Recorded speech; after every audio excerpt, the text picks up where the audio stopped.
दोस्तों क्या होगा अगर अनार बॉम्ब को हम वॉशिंग मशीन में डाल दें। दरअसल इस एक्सपेरिमेंट को क्या है फेमस यूट्यूबर एक्सपेरिमेंट किंग ने। तो चलिए देखते हैं। उससे पहले आप चैनल को सब्सक्राइब करो पहले। हाँ जल्दी करो, मुझे पता है कि आप लोग नहीं करते, वीडियो देखते हो लेकिन सब्सक्राइब नहीं करते। लाल कलर का बटन नहीं से दबाओ, जल्दी दबाओ, जल्दी दबाओ, फिर मैं शुरू करूँ। दबा दो, जल्दी दबा दिया, घंटे में दबा देना, ठीक है।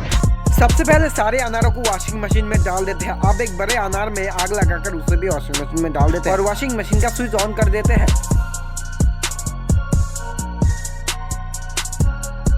अब मशीन को खोल कर देखते हैं कि मशीन का क्या हालत हुआ है। दोस्तों मशीन तो एकदम काली पड़ गई है।